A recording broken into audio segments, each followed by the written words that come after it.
Hello, welcome to Stageworthy. I'm Phil Rickaby, the host and producer of this podcast. And today you get my sick voice. Stageworthy is Canada's theater podcast, and on Stageworthy I talk to theater makers of all types, from actors, directors, playwrights, producers, stage managers, and more. Some of whom are household names, and others are people I think you should really get to know. This is going to be my last episode for a couple of weeks. I'm going to take a couple of weeks off at the end of the year just to relax and celebrate the season, and then I'll start again in the new year with brand new episodes. And if you stick around to the end of the episode, I have a couple of announcements about next year and a couple of other things. So stick around then. But since we are in the holiday season, if you could do me a favor, if you are not already subscribed to Stageworthy on the audio version, search for Stageworthy on your favorite podcast app, hit the follow button, and that way every time I release a new episode, it will be delivered directly to your device. And if you're watching the video version, that's awesome. You can also subscribe there. Just hit the subscribe button on YouTube, hit the bell icon so that whenever a new episode comes out, you will get a notification. And I would love for you to leave a comment either on the show page or on the episode page, which you'll find linked to this if you get the audio version, or leave a comment on YouTube. I'd love to hear about what you think, especially this episode where we're going to be talking about a year in review. So I'm really curious about what you think. Did we miss something? Is there more that we should have talked about? Do you disagree? I would love to hear your thoughts. I am going to be talking this week with Janine Marley from A View from the Box and Ryan Borochovitz from the Cup podcast, both of whom are excellent podcasts. If you're not already following those podcasts, you really should. Both of them offer insightful conversations. You can read it, A View from the Box, to see Janine's reviews and see who she's talking to as guests on her podcast. And the Cup has great conversations, both with artists and also in review. So they have these great in-depth review conversations about shows that they've seen. So I highly recommend checking both of those out. And this week, I'm talking to both Janine and Ryan about Toronto Theatre's year in review. We're going to be talking about highlights, lowlights, issues, things that we want to see more of, just generally a conversation about this past year in theater. So let's get into it. This is my conversation with Janine and Ryan.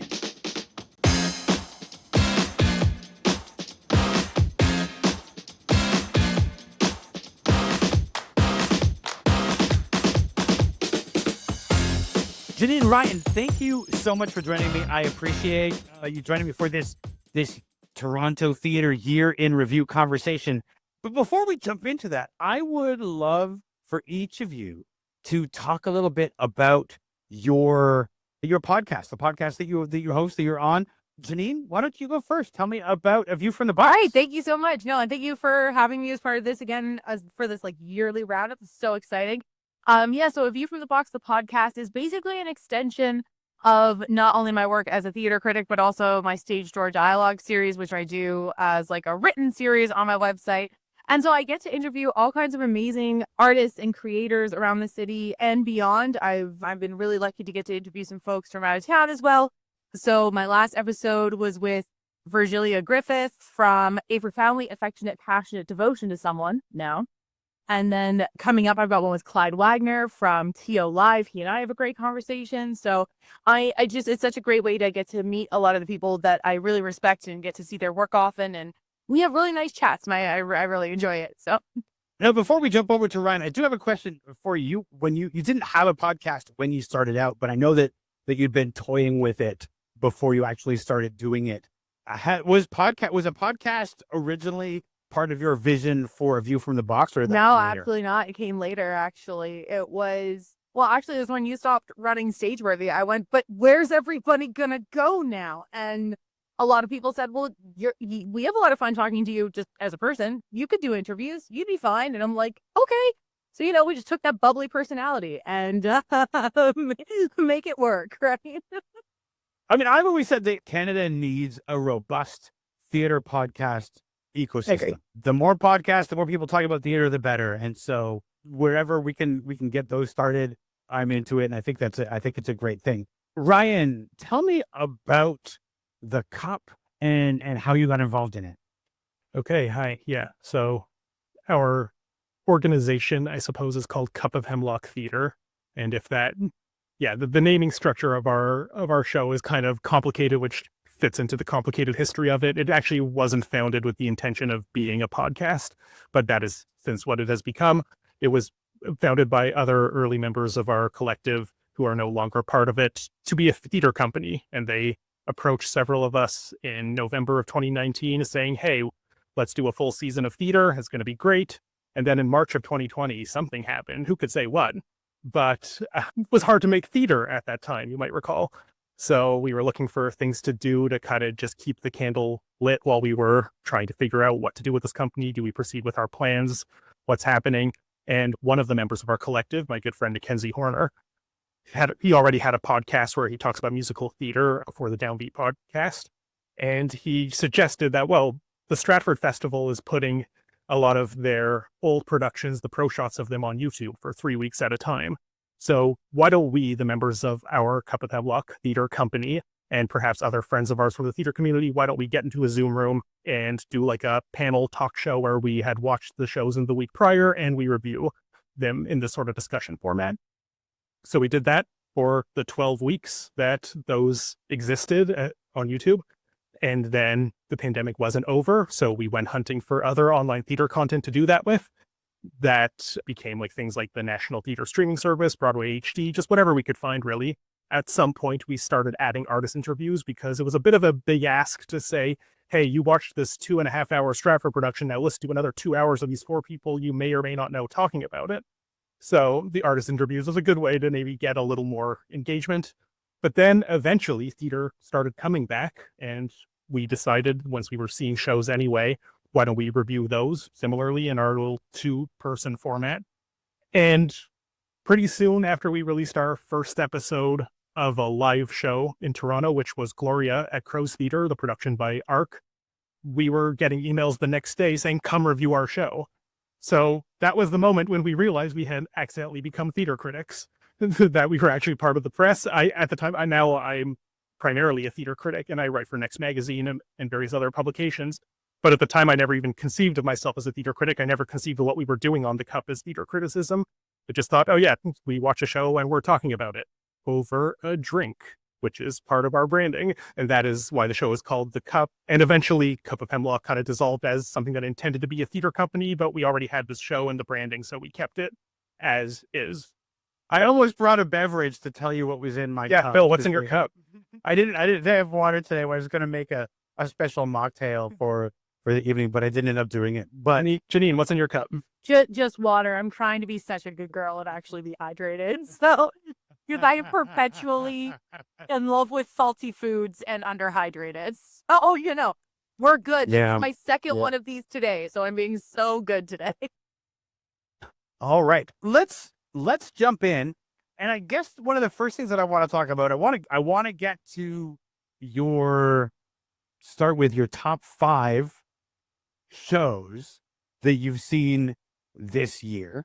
And if you can't fit it into 5, that's also okay. We'll accept honorable mentions and things like that, because I know it can be very difficult to put it into a small number. Janine, what is your top 5, and can you tell me why? This was like a most heinous question, because it's like, at this point, Ryan and I were discussing this before we started. Like, I've seen and reviewed 136 shows this year. Ryan's at 131. Saying what's your top 5 is like, I kind of broke down a little bit. I was like, but 5?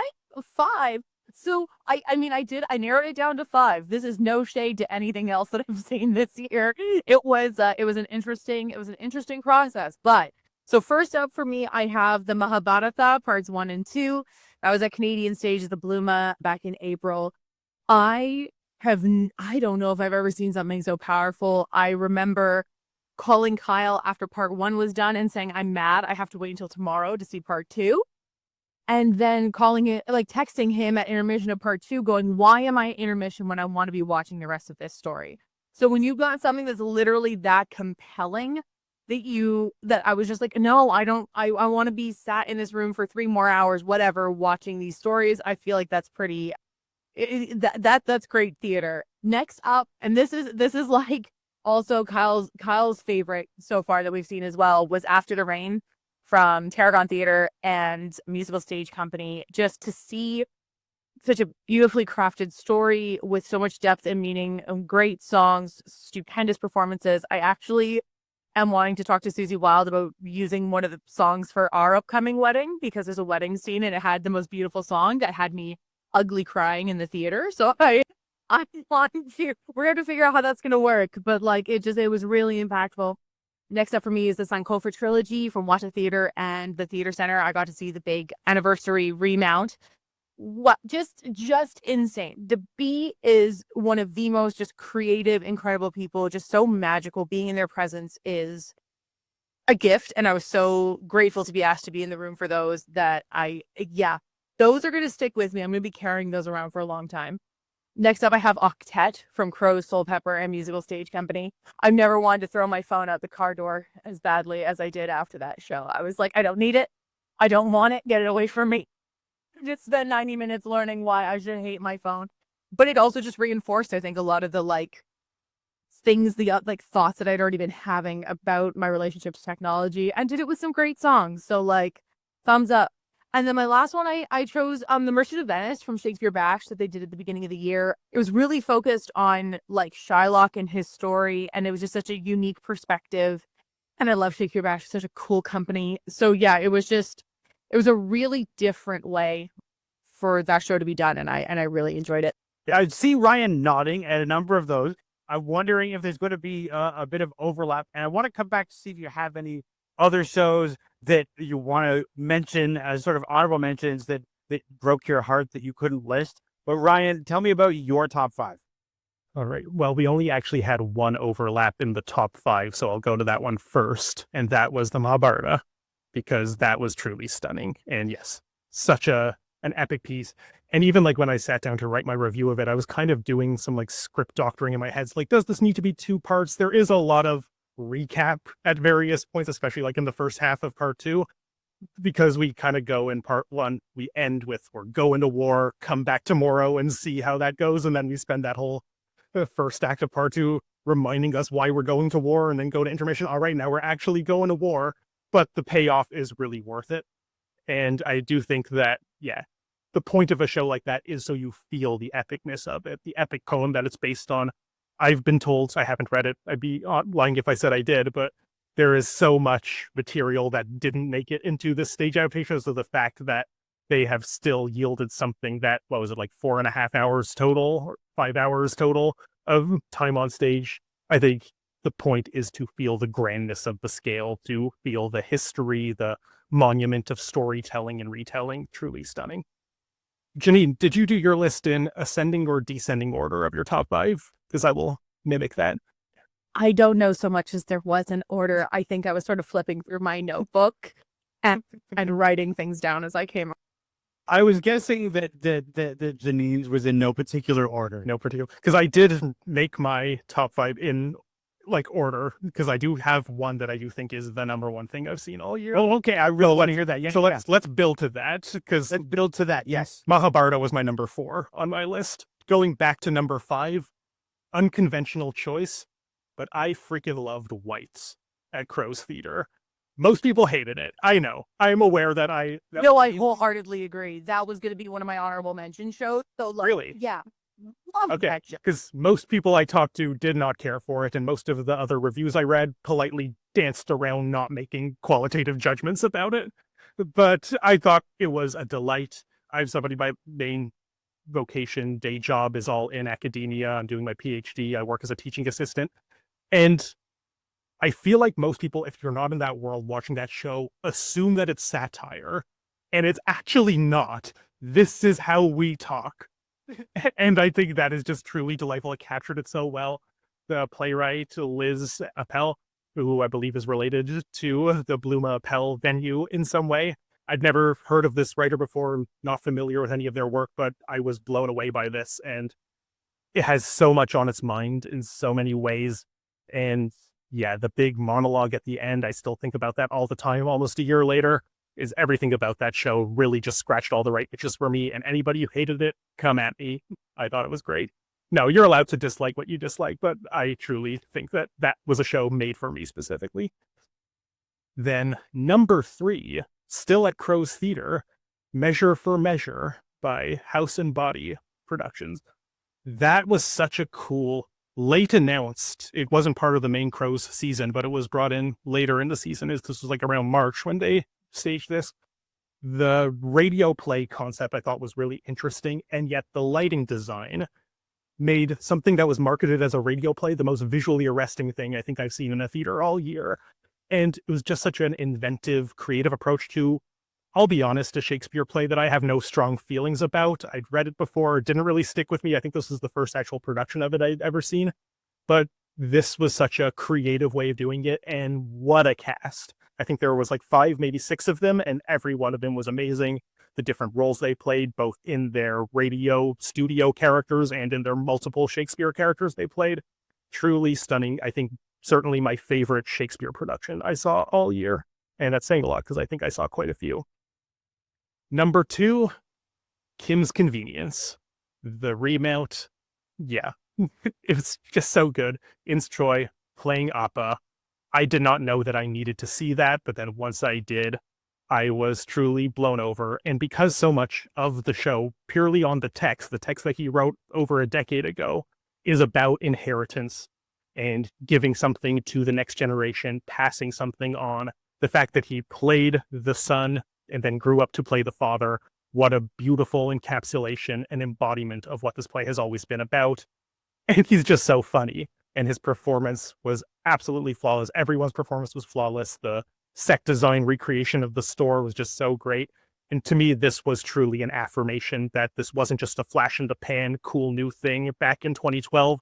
This play is the real deal. This belongs in our canon. This is a portrait of who we are, both in Canadian theater and Toronto in particular. And number 1, my favorite show I saw all year, Anne of Green Gables at the Stratford Festival. Kat frickin' Sandler. I've been a huge fan of Kat's work, as I'm sure we all are, for a very long time. And I think this is the perfect synthesis of everything she's been building towards to this point in her career. It brought so much of that scrappy energy that I used to remember seeing in her plays at Storefront Theater, and now using the large institutional budget that a big company like the Stratford Festival is able to give her. It was just perfect in every way, and it's such a lovingly faithful adaptation of the source material, but also radically inventive and creative. It's pissing off all the right people who think it's too woke, but it's actually not even that woke, which is also so hilarious about it. It's just stunning. It's flawless. I cannot wait to see it again, because even though at time of recording it has closed at Stratford, you know this is coming back. Any smart artistic director needs to be bidding on this to get this on their stage, and I'm sure within the next year or two, we will probably have a production of it in Toronto. No insider knowledge. I'm just very confident that this is something that any artistic director would really snap up the second they're given the chance. There used to be a thing where a hit show from the Stratford Festival would go to Broadway. I remember it very clearly in the 90s, especially the 80s, 90s, where, the Gilbert and Sullivan or something, or whatever huge hit they'd had at Stratford would end up in New York and sell out there. And I don't think that happens as much anymore, if at all. But it sounds like there are shows that should be doing that, like Anne of Green Gables should be getting at least a shot in Toronto, if not on a even larger stage. Yeah, I think the last time that we had a Stratford to New York pipeline was Jesus Christ Superstar in like the 2011, because my family and I got to actually see, we saw their closing performance on Broadway, which it wasn't supposed to be their closing performance, and ended up being. And I have to what an emotional roller coaster that was. But yeah, I think that's one of the last times that actually worked its way through. So, Ryan, I was thinking about your, what you're saying about Kim's Convenience, because I'd seen that twice before. Once at the Fringe when it was first being performed, and then later on during one of the remounts at Soul Pepper. And one of the things that I found interesting, I wondered if Inns taking over that role helped with this issue, and that the first time you are not on Appa's side. Appa is not a guy you're rooting for until much later in the play. But when I saw it the second time, the TV show was on the air, and so almost everybody was already on Team Appa. They were already seeing him in a kinder light than I think is the intention of the play. I wonder if having Ins Choi take over that role and not be Paul Sang Lee helps to alleviate that. I think you're hitting the nail on the head about the influence of the TV show, reframing the way that we encounter the story and how the passage of time and the different expectations and multimedia tendrils maybe affect this. I think if Paul was back on the Soul Pepper stage in 2025, we'd be on his side by this point, regardless of how he plays the role. But I think the weight of how he played it on screen and how much we've all come to love him, to love the Kim family, I think it's less a matter of the specific performer that created that change in sympathy and more so just what this story now means to us.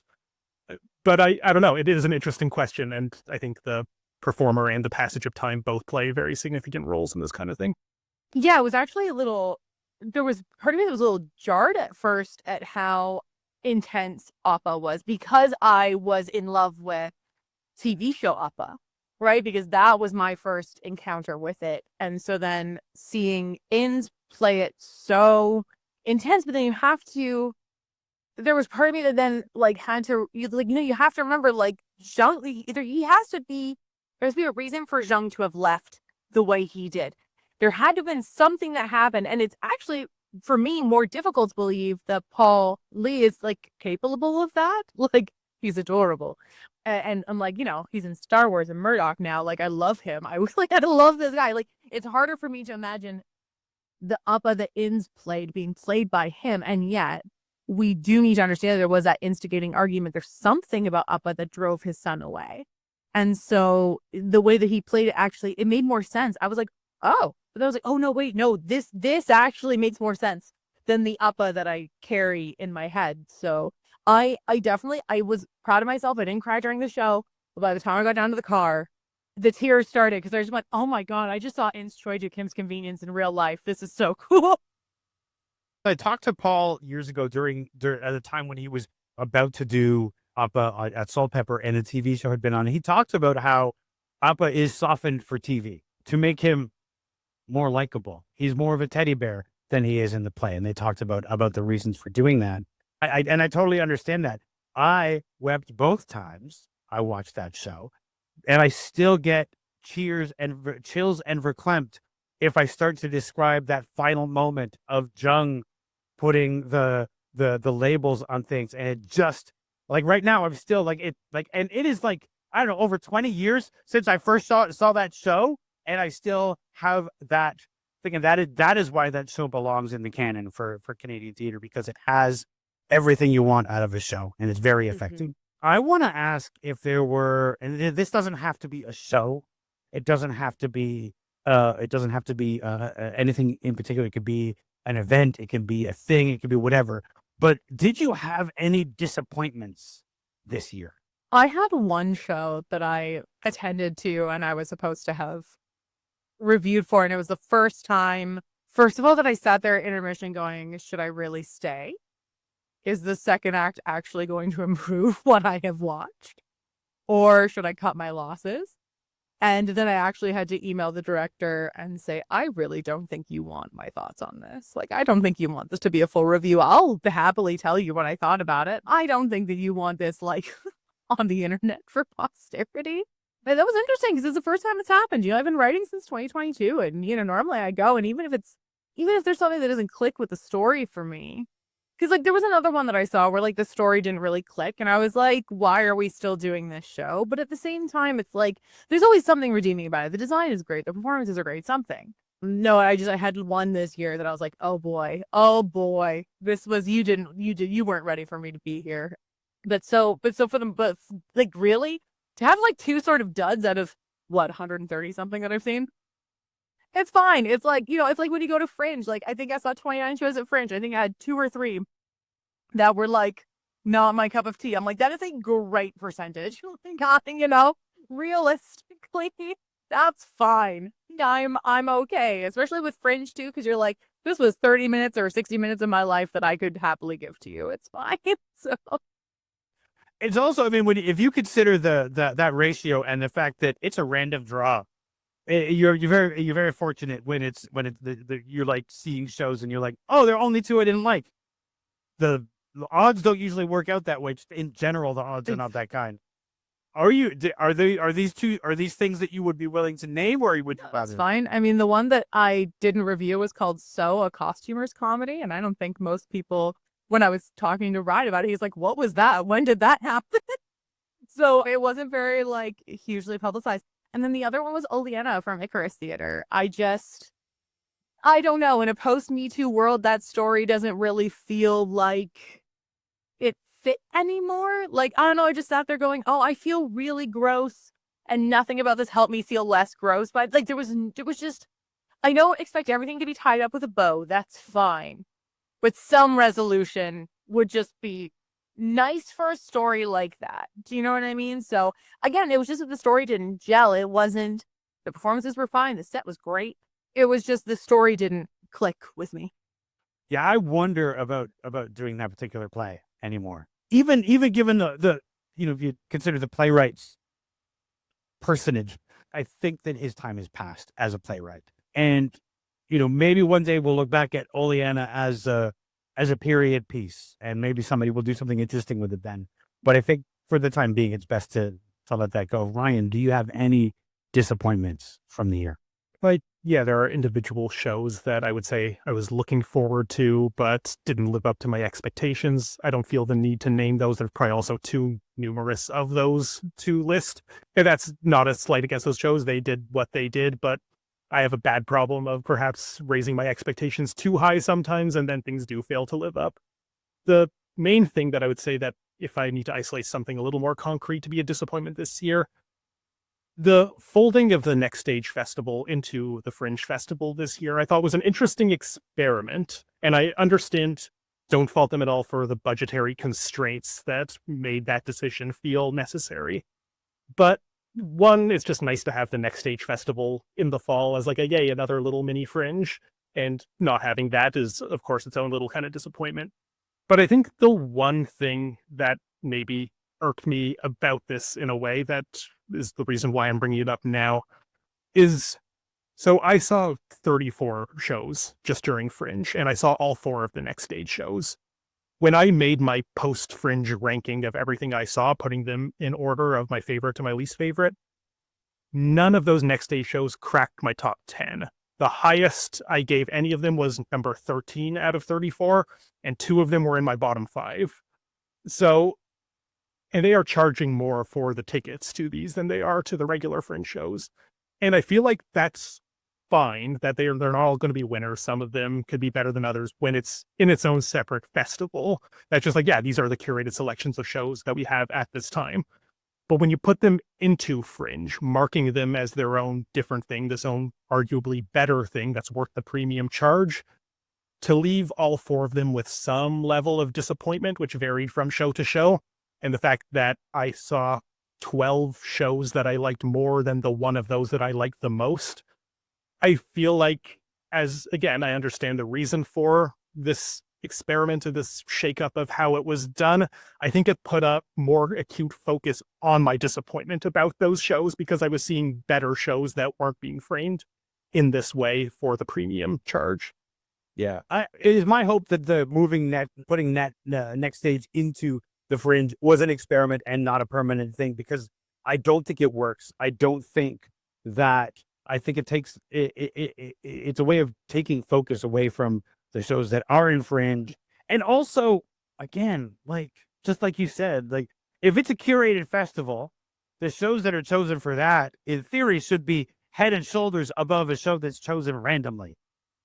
In theory, it should be proven. It should have, like, we shouldn't be leaving those shows disappointed. And I think that's a downfall. Janine, any thoughts on that? I absolutely agree. I mean, while one of the, like, for me, one of those Next Stage shows was actually one of the ones, like, that I was going to bring up as a show that I really enjoyed at Fringe. It's also because I'm a girl who grew up in the late 90s and early 2000s. So, of course, Songs of a Wannabe was my entire childhood. And I was like, yep, I love this. So, that's a whole different thing. No, it is disappointing in that, like, by having that all wrapped up, and that's 4 shows, that's 4 time slots that I could have given to some other Fringe shows that I felt weirdly obligated to give to the Next Stage shows, because I'm like, well, if this isn't going to be its own thing, because I gladly go to Next Stage Festival. I just camp out at Buddy's all night long. I tell my fiance, I'll see you in a couple days. Like, just go to Next Stage, right? And I see all 6 shows and have a really great time. But those 4 slots that I could have given to something else, and I missed other things that were like really, really popular. People were like, "You don't have tickets for that," and I'm like, "Well, no, because I want to see these other things." And I mean, and yeah, I agree with Ryan that like Songs of Want to Be was like really high up there, but some of the other ones were a little disappointing, and I was like, "Oh, this is in the next stage of development." Like, okay, so it's. I hope that they go back to having it as a separate festival. I agree. I'm hoping that it was just an experiment. What I would really love is for some of I wish that the fringe, like the folks, the higher ups, the powers that be, whoever is in charge of reaching out to people to be like, "Hey, how was your experience?" I wish that they would ask members of the media very specifically, like, "What was your experience like?" Because there is no one who is doing more of fringe, or there's very few people who are doing more of fringe than those of us who are writing about it. And it's like, I have a very like sort of set list of stuff that I would love to discuss with someone. And that's what top one of like, no, I'll happily show up at a thing in the fall or in January or whenever you want to put it. But because yeah, we're going hard. We're there all day, every day for like 9 or 10 days. It's like, we're your ideal people, your ideal like litmus test for things that have worked or not worked. So You're certainly seeing all the bumps in the road as far as like the logistics of the festival goes. Since we're on the topic of fringe, I want to talk about a couple of things about that. The Toronto Fringe, I had a lot of high hopes for the new fringe neighborhood, if you will, at the Young Center. I think there were a lot of good things about that venue and having some theaters there. Some disappointments. The fringe patio did not work. The fringe patio was far too small. There is no reason that could not be a place where actors and fringers would hang out and circulate amongst each other because there was no room for it. If that's the option for the fringe patio, it needs to go somewhere else. The patio, like I think Steve Fisher suggested, there is an empty lot across the road, which has plenty of space, and that would work much better than this tiny space. I think their hope was that outdoor and then the indoor, but indoor feels like you're encroaching on the theaters that are in there. It doesn't feel the same as the patio. I did love the idea of having everything, like things so close, except for Factory and Tarragon, which felt like outposts so far from everything. And I'm not sure how that works. I think people were making more of their days at Soul Pepper and maybe venturing out a little bit to those other places. But it felt they were satellite venues rather than full venues. What did you guys think about that particular setup? yeah, it's funny because for me, because Tarragon is so much closer to where I live, I actually started off there. Like I did tour. I like once again just like lived at Tarragon for several days. Bless the volunteers. So I just like show up every day with myself in pudding, like. And then I stay all day and I like go out and get dinner. Like, does anybody want anything? Well, I'm heading out, But and then I made my way to Soul Pepper. And part of the reason why I did that was because I knew that because of how the transit was going to be, and it was going to be more difficult. I'm like, listen, which realistically, I should have done it in reverse. Do it when I have more energy.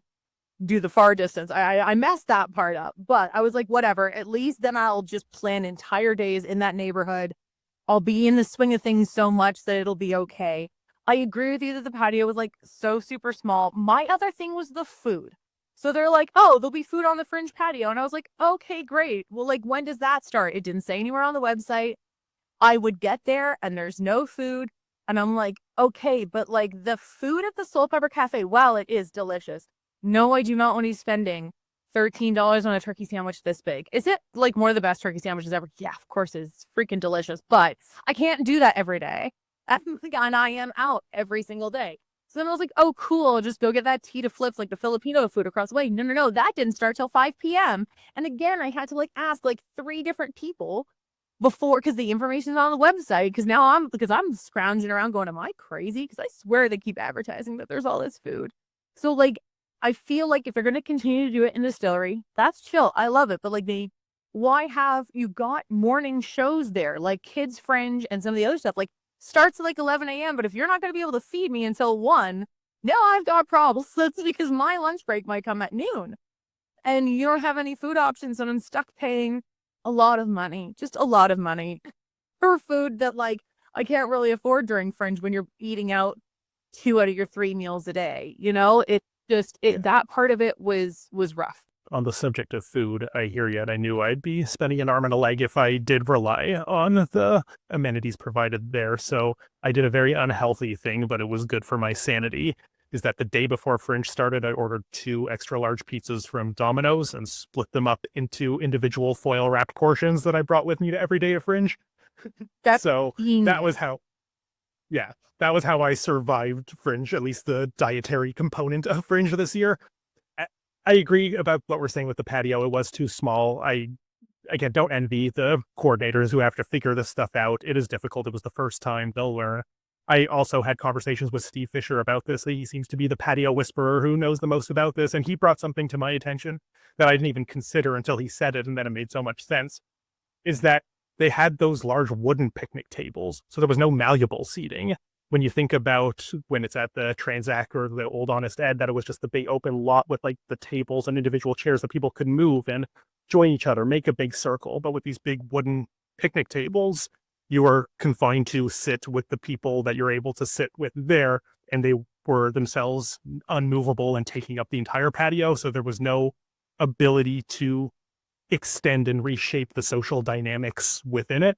I do think for me, I spent a lot more time inside the Young Center, which kind of doubled as like a second type of patio. I also just tried to spend most of my time between shows writing, and that often got derailed because I kept running into people I know because it was also such a confined space of theater people. So I did not get nearly as much writing done as I hoped to while in the space there. But yeah, I think it's a learning curve. I don't know how tied their hands are for what they're able to actually expect from the distillery district, which that building that I don't even think Soul Pepper owns that building. Correct me if somebody knows better about that. But it's, yeah, I think there's probably a lot of red tape that they would need to figure out if they wanted to, say, overtake that lot or figure things out. I think there's probably a lot of red tape. I think there are a lot of issues. Like there are other things going on in the distillery while the Fringe is going on. There was a film festival going on at the same time as Fringe. So how do you arrange that? How do you do that? But it just, we're losing something that I hope we can get back. Here's something that I want to ask you both about. And it is a necessity about the way, and moving away from Fringe, a necessity of the way that we're seeing seasons being done now. Funding is stretched thin. With the most recent budget, there is no new funding for the arts. So it's just the existing levels of funding, even though everything is getting more expensive. So there's no new funding, just same money there was before, which means that everybody's having to do more with less. And that means that we're seeing a lot of co-productions. We're seeing a lot of reduced seasons and things like that. What do you see, or how do you feel about the issue of how funding is affecting the way that the theaters are having to operate? I mean, it makes me wonder how anybody who's trying to do like independent theater is managing, honestly, because so many of them rely on grants, and those are just going to become fewer and farther between, which is terrifying because we need indie theater to help us get the new ideas up and out. Not that the big theaters aren't doing that, but that's where they all start off, right? Is it these littler companies, and and we get going. But no, it's wild to see these sort of like, even though they're not like Mervish level behemoths, but like large companies like Crows and Soul Pepper having to join forces to hope to get things done, right? And while it's great because everybody's sharing audiences and whatever. I think Phil, I've heard you say it a few times on your podcast that there's audience enough for everyone, and I truly believe it. Because certainly for us as critics, we're not, we're going to everybody's everything. You know what I mean? Like there's no discrimination on our part, and so I don't think audiences are programmed that way either. And it's wild to see it happening. I had a friend of mine talk to me about the theater in our small town where I grew up.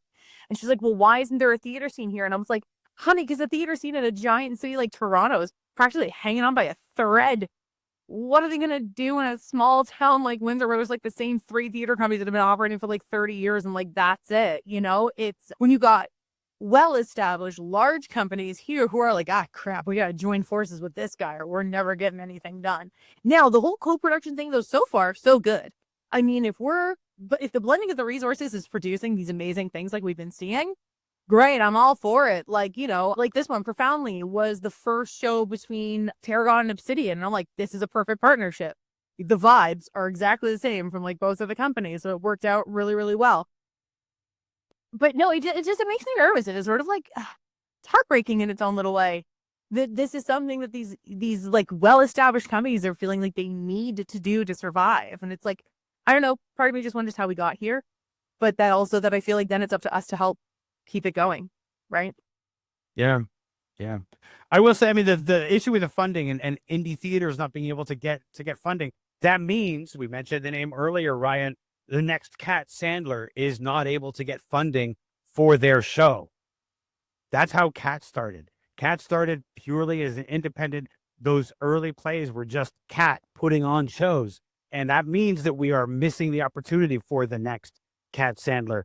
And there are all kinds of reasons why the funding is the way it is. No, none of our governments want to add new funding. They, it started with Stephen Harper calling the arts funding, people expecting their arts to be the elite. These people sitting around eating their caviar, wondering why they didn't get their grants.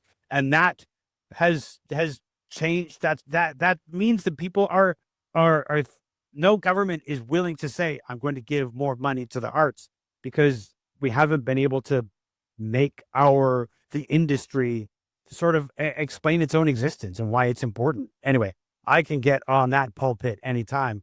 Yeah. So I'll try to be optimistic about this, because I know this is a topic that breeds pessimism, understandably so. And me, as somebody who's not involved in arts producing anymore, thankfully, it's very, hard for me to know the ins and outs of what they're all struggling with. And I'm sure there are many struggles. I would say from an audience perspective, I think the co-pros are working out pretty well. Janine, you were attesting to this a moment ago. The whole Crow Pepper model seems to be working fine, if that's how they're sharing their resources. And like the 2, at time of recording, there have been 2 shows staged in that model. Bad Hats Narnia is still coming up at time of recording. I think like Welkin to me felt like a Soul Pepper show, and Octet felt like a Crows show. I know they came, and both of those was also a co-production with an additional company, Howland Company in the case of Welkin, and Musical Stage Co. in the case of Octet. And perhaps the fact that it is Crows and Musical Stage Co. doing a Dave Malloy show is why that feels like such a Crows production, because that's kind of become their brand at this point. But the Welkin very much felt like both a Howland Company production and a Soul Pepper production. And if we're thinking about Crows, Soul Pepper, and Howland, hey, Paolo has recently been appointed artistic director of Soul Pepper, and I'm sure he was probably very instrumental in brokering this partnership, because he was the associate or assistant artistic director at Crows before being announced to have the new big job at Soul Pepper. So to me, I feel like the resource sharing is good. The personnel sharing is good. The audience sharing, while there certainly is enough audience for everyone, I would question, this is maybe less so for Soul Pepper and Crows, because those, I think, share a very similar clientele anyway. But I know like people who only think of Mirvish as Toronto theater, and most people like in my extended family who don't even know Soul Pepper, never heard of that. What is that? So I think a good example of something like Great Comet coming to Mirvish, I said a version of this in my review of the Mirvish version of Great Comet, that when that show kept getting extended after extended at Crows, eventually I had the thought of who still wants to see this that hasn't yet. At this point, we must be running out of an audience. But then when it was announced that it was going to Mirvish, I was like, oh, that's who would want to see it, but didn't even know about it. After a certain point, you deplete the Crows audience, but there's a whole other big, wider Mirvish audience, the kind that would see 15 Dogs at Mirvish, but not at Crows, the kind that would see Uncle Vanya at Mirvish, but not at Crows, because there is, unfortunately, an audience who thinks of Mirvish and that large Broadway-style theater as the be-all and end-all of what theater is, and by no fault of their own, they're just unaware. They should read our stuff and listen to our podcasts, but because we're doing what we can to try to get the word out, but we are speaking to a niche audience that's already pretty into that kind of thing. So Yeah. I'm optimistic about what the future of the co-production model is doing as a resource sharing thing for these companies, and cultivating community instead of competition, I think, is always a good thing. Absolutely. Absolutely. I've always been an advocate for less competition, more community. You're absolutely right about Mervish, and Mervish is a different level from the theater companies that are getting arts funding. Mervish isn't getting grants. They're a for-profit theater. So they're doing what makes them money, right? That's their whole raison d'etre. And so if they see a show that they can bring in and make some money from, great. It brings it to a larger audience. But the rest of the theaters in Toronto and across Canada can't match their budget for advertising. Like Mervish can put advertisements on TV and on the side of a streetcar, bus, all on the streets, and most other theaters can't afford to do that. So it Mervish is its own thing. Generally, just sort of thinking about the year, just to move on. Were there any particular, aside from co-productions, were there any trends that you noticed in theater this year? I have a thought about this. I don't know if trend is the right word for it.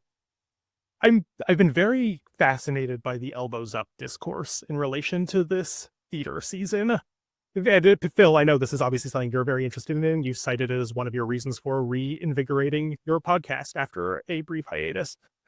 That it's funny to me. Obviously, I think, yes, the supporting Canadian arts and culture is a very important thing, but that as like a point of discourse started this year with Trump's inauguration, and then the tariffs, and then Mike Myers wearing his shirt on SNL, and then that's what started the hashtag. And it's interesting how all of this season's programming precedes that. If you think about the timelines of how long it takes to program a season of theater, these were decisions that were made without anticipating that this would be such a hot button thing. So, and then as a result, I found it very interesting to track which productions people had elbows up adjacent opinions about versus others, because yes, this is just going to be a season by no fault of the artistic directors and the producers who chose these shows during a very different presidential administration and different political climate and economic climate, and are kind of stuck with what they have here. And I will say that most of the artists from the country to our south aren't cool with what's going on in the White House. And I do worry that a blanket intellectual embargo against that entire country due to the sins and economic policies of its leaders doesn't entirely, to me, seem fair to someone like Brandon Jacobs Jenkins, whose play The Comeuppance received some criticism for being so American. Has the elbows up hype fizzled out? Well, like, this would have been programmed, or at least had its programming in the works prior to this discourse. And yes, that is a very American play, but it's also by one of that country's best working playwrights, a marginalized individual himself, and someone who I'm pretty sure is not cool with the trade war. So I think there's an interesting nuance that could be brought to this discussion. There's different kind of things we could unpack to it. I've been talking for a little while. If either of you wants to chime in, and then maybe we'll cycle back to some other thoughts. I actually wanted to say that I think of elbows up in terms of the arts as more of a, why aren't there more resources to promote the arts in this country, right? Why is there not more? Why is the mainstream media not bringing in more arts? Why are we stuck with with fewer and fewer media resources, so that people who are independently working, like blogs and podcasts and things like that, are filling the gap that mainstream media used to do? And instead, I see it less that than a no more Canadian, no more American plays. I don't care. But what I care about is the people doing the plays, the people programming the plays, the people working on those plays. And I think that we should be seeing and giving more opportunities to have our plays seen and taken seriously. But that gets into the whole issue of why do Canadians not appreciate things that are from home until they get success somewhere else? The whole cultural cringe thing, which is now uniquely Canadian and has disappeared largely from other former Commonwealth countries who have embraced their own culture, and we have not. Again, I could get up on a pulpit about that and go on, but I think that to me, an elbows up approach to theater is about trying to bring more people to see those shows and talk about them in a way that gets people excited about seeing them rather than a down with American plays kind of thing. All right. There we go. We've got a couple of pulpit moments there. One of the things that there's a few people that are friends of mine who we will often rant because there will be a new advertisement for, say, on the subway for a theater production or something. And more often than not, we end up complaining about it because why is that? Why does somebody think that is going to draw somebody into the theater? You haven't told me anything about the play. Here's a picture, and I love them. Canadian Stage is notorious for this. The advertisement is a picture of a guy from the show, and it says the title of the show, not what it's about, just a bunch of pull quotes about the show. But I still don't know what that show's about. How does that convince me to buy tickets? And I personally think that we don't know how to talk about theater in this country in a way that gets people excited. That's my hot take. Anybody want to take that one on? Okay, because like the funny thing is that I had like the exact opposite experience when I first started. So like when I first started writing, I didn't know how to do anything. So I was like buying tickets to shows because I didn't know how anything worked or that I could just ask. And so I was on the subway headed to work and I saw an advertisement for Among Men. And there was a little QR code. And I was like, this looks good. Scan the QR code. And I go, oh, it's about Canadian poets. I've got a literature degree. This is the perfect thing for me to go see. And so like and the thing is, I think it was like going to start like the next week or something. Like when I'm talking, like this was like last minute. So I remember like figuring out, emailing Lauren now and being like, hey, can I come review? Like I'm a new critic. Can I come review a preview of your show? And she was like, actually, we're not inviting you to previews, but how about I get you 2 tickets for opening night the next night? Is that chill? And I was like, yes, that is amazing. I would love to do that. And like, and welcome. Now I'm here. Here we are. Ta-da, 3 years later.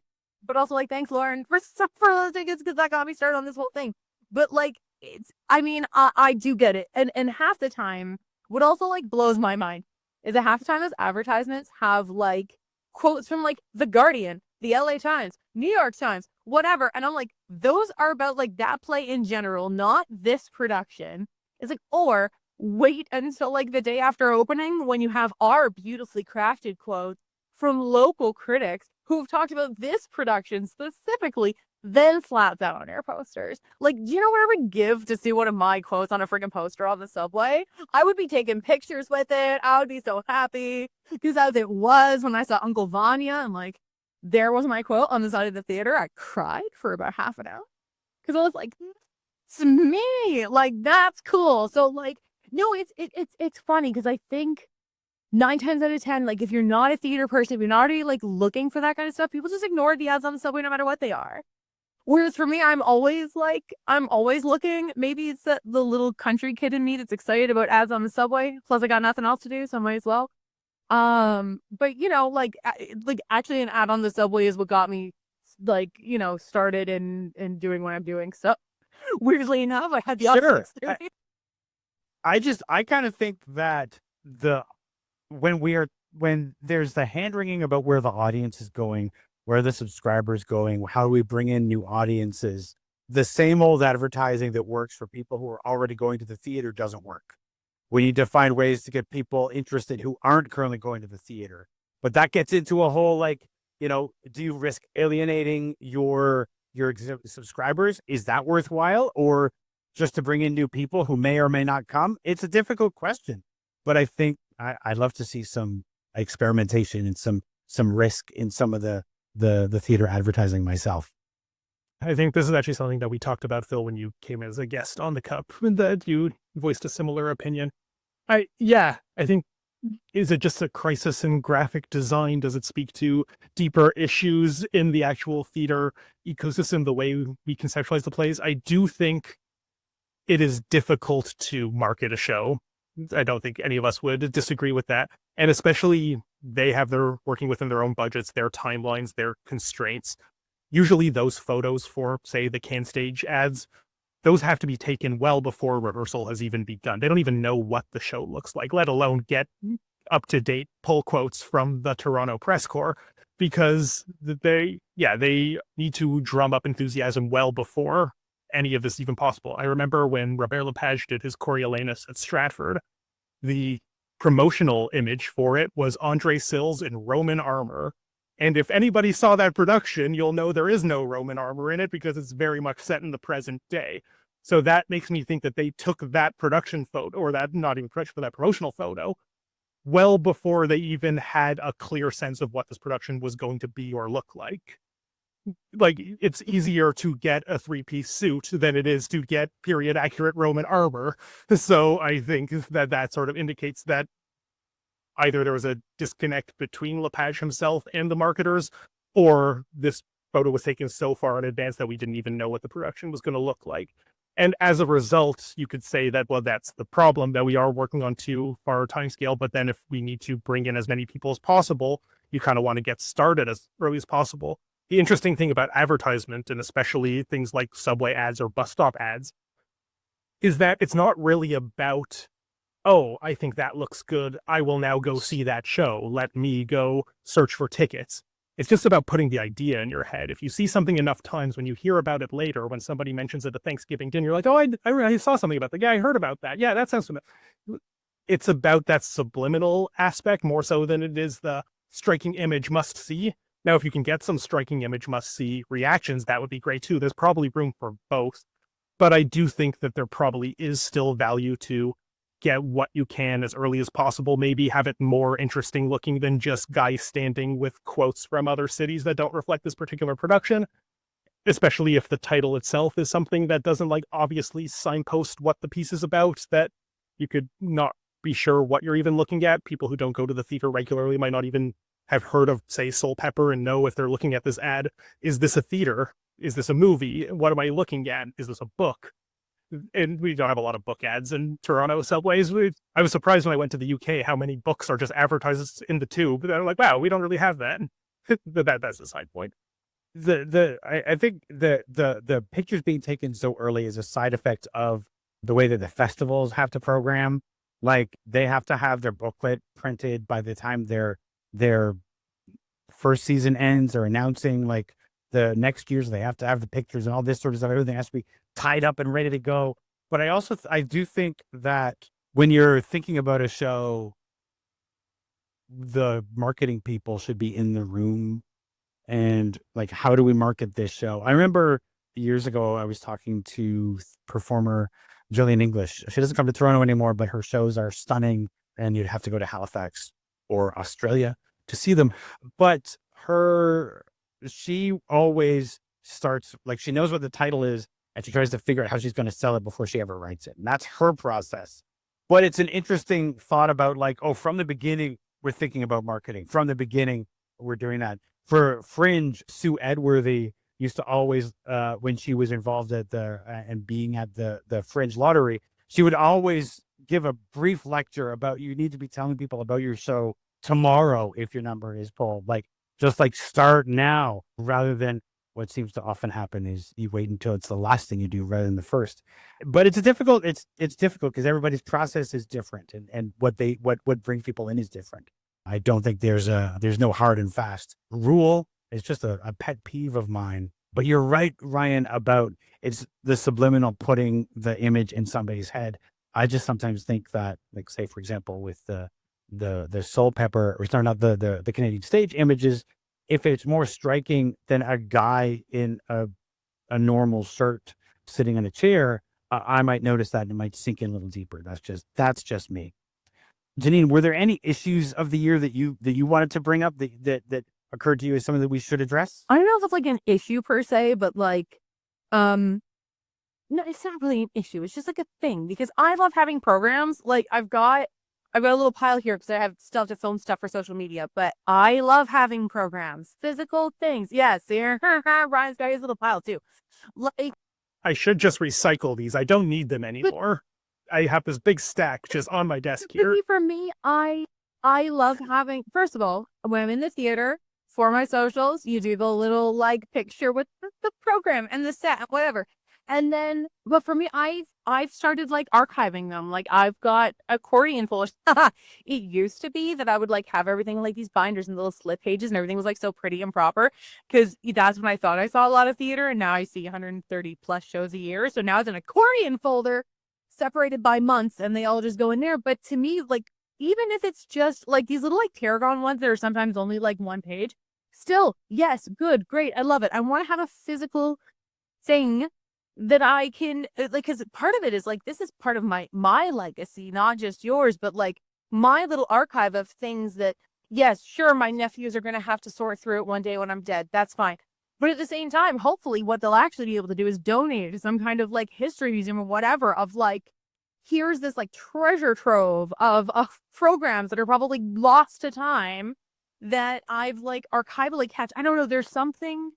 Yeah. Like a lot of companies are moving towards the digital programs. And I mean, I get it. I get that we're wanting to save paper. A lot of companies are also then offering people to recycle them after the show. Just be like, hey, just like dump it in this bucket. We'll give it to somebody tomorrow night. I'm very about that. I like to keep mine. I also, for what I write, it's so much easier for me to have this as a physical thing sitting beside me than to have to flip. So like, it's not an issue specific to this year. It's just something that I'm noticing is that like this year's file folder is not bulging to bursting like the ones in past years, even though I'm almost done the year.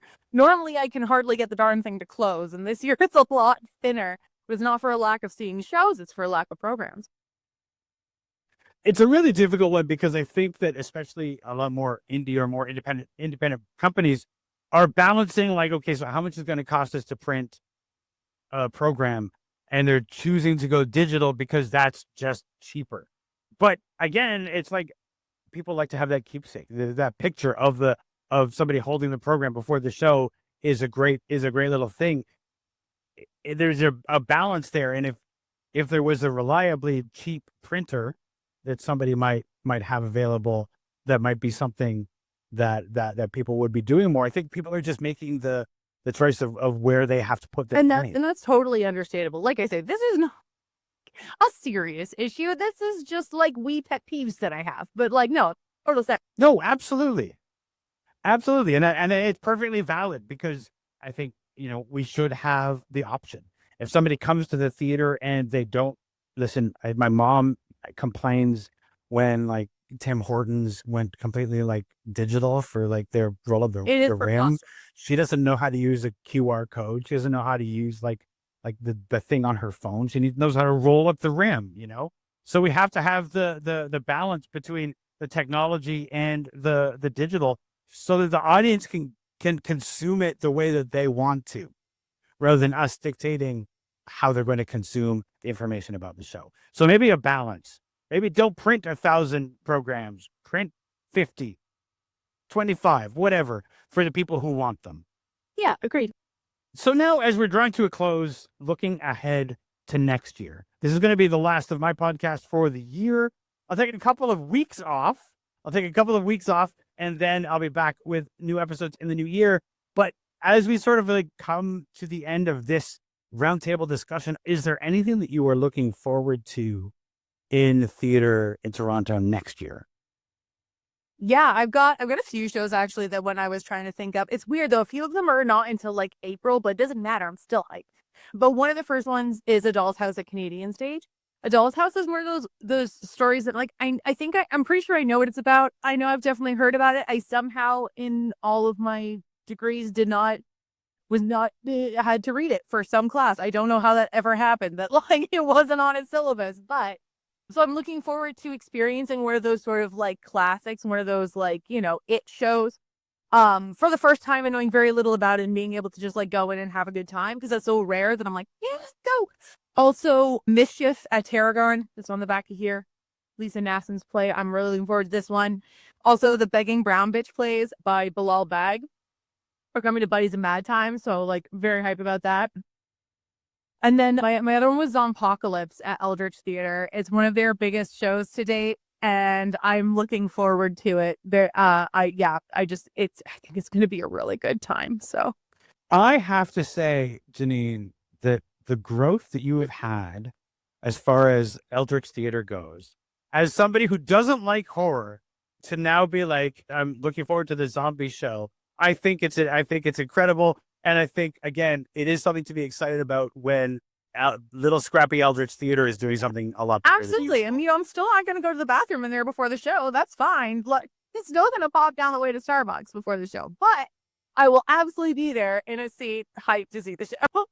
I will pause for a second. For anybody who's listening to this and doesn't know why Janine will not go to the bathroom at the Eldritch Theatre, Red Sandcastle Theatre, you should know that the washroom is a cabinet of curiosities, horrific curiosities, and it is in its own way terrifying. They do have curtains that when there are children's shows and children's events, they can hide the horrors from the children who might see them, but they don't do that for Janine. No, Eric even said to me, "Why don't you just pull the curtains?" And I said, "Because then you'll know that I was too scared, and I can't have that, so I just don't do it. I just don't go to the lecture." But he already knows. He knows. He Well, he already knows now, so now I'm extra afraid.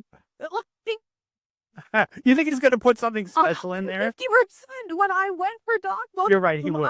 He would. I'm saying 12. Like, I wouldn't get anywhere near the door. I couldn't do it. I was like, today will be the day. He knows I'm coming. Like, I can't do it. Yeah. Nice. Yeah. No, for sure. Ryan, what are you looking forward to next year? See, it's interesting. I thought about this question for a little while in the prep for this episode, and it occurred to me after saying that piece on the whole elbows up business that many of the shows I'm most excited for are ones that are imported from elsewhere, and it's due to the prestige that they bring from elsewhere that I am kind of excited for them. Mirvish is doing Kimberly Akimbo and Shucked, and they recently announced Eddie Izzard's Hamlet, which I'm really excited for. Clyde's The Lynn Nottage play is coming to Can Stage. Crow Pepper is doing Summer and Smoke, the Tennessee Williams play, with Dan Musso and Mikhail Watson in the cast, which just mind-blowingly sounds amazing. I'm really looking forward to that. Coal Mine is doing Dance Nation, and the cast for that looks really stellar. Yeah, but I made a point of picking some Canadian ones too, because I think for that purpose, it would be weird to just be like, what's with all the elbows up discourse, and then only shout out the things I'm excited of because they were successful elsewhere, and particularly in the States. Can Stage is doing Little Willie, Ronnie Burkett's Shakespeare send-up puppet show using his Daisy Theater troupe, similar to the Little Dickens that he did around Christmas time a few years ago. So I'm really looking forward to that. Crows is doing The Division, Andrew Kushner's play, that I've heard nothing but great things about. And anytime I tell anybody about my research, they're like, "Oh, did you see that show? That was really cool. You'd be very interested in it." And I'm like, "No, I haven't, but I'm excited to see it this year." And Shifting Ground Collective, speaking of indie, is doing The Drowsy Chaperone. And after they just did Ride the Cyclone, clearly they are prioritizing the emergent Canadian musical theater canon, even though these are pre-established Canadian musical theater entities. I think that's something worth celebrating, and they're really hitting the ground running after their big Dora success. So shout out to Shifting Ground. I mean, you cannot go wrong with a young theater company that almost immediately out of the gate wins themselves a Dora and makes a big splash like that. So, and I'm glad to see them doing one of the few well-known Canadian musicals. I want to thank you both for being here with me today, for giving me your thoughts about the year that was and the year ahead. And I hope that you have a great holiday, and we'll see you Awesome. next Thank year. you, Phil. Thanks so much for having us. Thank you. This is amazing. Thank you so much for listening to this episode of Stageworthy. This will be the last episode of the year for a couple of weeks, and then in the new year, you'll hear new episodes. I'm going to keep those close to the vest right now. I'm still working on a few things with the schedule, but I do want to talk a bit about my Patreon, because I really do appreciate my patrons on Patreon, because I couldn't make this show without them. If you want to help me to make this show, I would really appreciate it. Although Stageworthy and most podcasts are available for free, it does cost money to make these shows, and I don't have advertising on this show. So the only way that my time gets paid for, anything gets paid for, is because of the patrons. There are things that have to be paid for: website hosting, audio hosting and distribution, editing software, all of those things. It all costs money. And so for the 7 to 8 years, I guess 8 years now of this podcast, I've been paying most of that out of my pocket, and the patrons help me to afford to do that. So if you want to be part of the group of people who helps me to make this podcast, go to patreon.com/stageworthy and become a patron. Patrons get early access to episodes. We'll have some conversations about issues and topics and things like that. And the more people who join the Patreon, the more I'll be able to offer. So if you want to join the Patreon, I would really appreciate it. Go to patreon.com/stageworthy, and I will see you in the new year.